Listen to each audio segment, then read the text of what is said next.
जय हिंद। आज हम इस वीडियो में बात करेंगे कि हम जब भी किसी शहर से दूसरे शहर के लिए ट्रेन से यात्रा करते हैं तो हम उस रेलवे स्टेशन पर एक ऐसा बोर्ड देखते हैं जिस पर उस शहर का नाम यानी कि रेलवे स्टेशन का नाम और उस रेलवे स्टेशन का नाम हिंदी, अंग्रेजी, उर्दू या फिर कई किसी स्टेट की भाषा हो, जैसे पंजाबी, गुजराती, मराठी, तमिल, तेलुगु, मलयालम, कन्नड़, ऐसा लिखा होता है उनमें। तो उस शहर के नाम के नीचे ही उसी बोर्ड पर एक नाम और लिखा होता है, जो लिखा होता है कि समुद्र तल से ऊंचाई 500 मीटर, समुद्र तल से ऊंचाई 800 मीटर। आखिर आपने कभी सोचा होगा कि ये क्यों लिखा होता है? क्या ट्रेन यात्रियों के नॉलेज बढ़ाने के लिए लिखा होता है या ट्रेन यात्रियों को पढ़ने के लिए ये सब लिखा होता है? तो आइए जानते हैं हम इसके बारे में आज विस्तार से। दरअसल ये पृथ्वी गोल है और कई जगह पर पहाड़ है, कहीं पर्वत, कहीं मैदान, तो कहीं समुद्र है।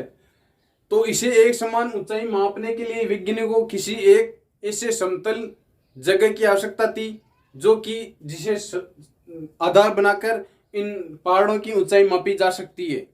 तो इसके लिए वैज्ञानिकों को सबसे बेहतर विकल्प लगा समुद्र तल से ऊंचाई।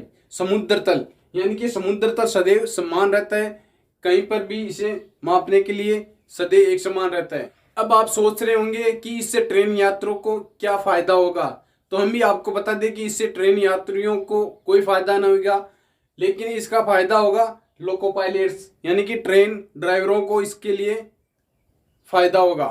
मान लीजिए आप इस ट्रेन में बैठे हो, मान लीजिए ये एक रेलवे स्टेशन है और इसकी समुद्र तल से ऊंचाई है 100 मीटर और ये ट्रेन अगले रेलवे स्टेशन पर जा रही है तो उसकी ऊंचाई है 200 मीटर।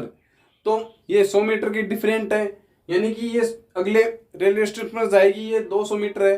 तो ये 100 मीटर की चढ़ाई चढ़ने के लिए लोको पायलट को ये निर्णय लेने में आसानी हो जाती है कि इस 100 मीटर की ऊंचाई चढ़ने के लिए ट्रेन के इंजन को कितना पावर देना होगा और ट्रेन की कितनी स्पीड बढ़ानी होगी। और अगर ट्रेन मान लीजिए ये 200 मीटर ऊंचाई वाले स्थान से 100 मीटर ऊंचाई वाले स्थान की ओर आ रही है तो ट्रेन ड्राइवर ये आसानी से सोच लेता है कि ये 100 मीटर की ढलान को कम करने के लिए ट्रेन को कितना फ्रिक्शन यानी ब्रेक लगाना पड़े कि समान गति से हम अगले गंतव्य स्थान तक सुरक्षित पहुंच जाए और किसी प्रकार का एक्सीडेंट ना हो।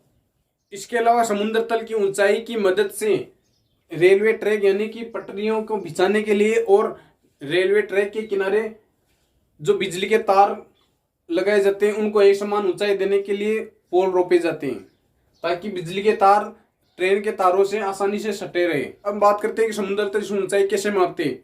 ये समुद्र तल से ऊंचाई दिखाता है, एक बोर्ड होता है, उस पर समुद्र तल से ऊंचाई की औसतन लिखी होती है। इसकी गणना समुद्र में आने वाले ज्वार भाटे के कारण, समुद्र जल के उतार चढ़ाव के कारण लंबे प्रक्षेपण करने के बाद समुद्र से औसत निकालकर लिखा होता है। इसे MSL metres above sea level के रूप में व्यक्त किया जाता है, समुद्र तल से ऊंचाई। इसका प्रयोग पहाड़ों, माउंटेन, घाटियों को मापने में किया जाता है।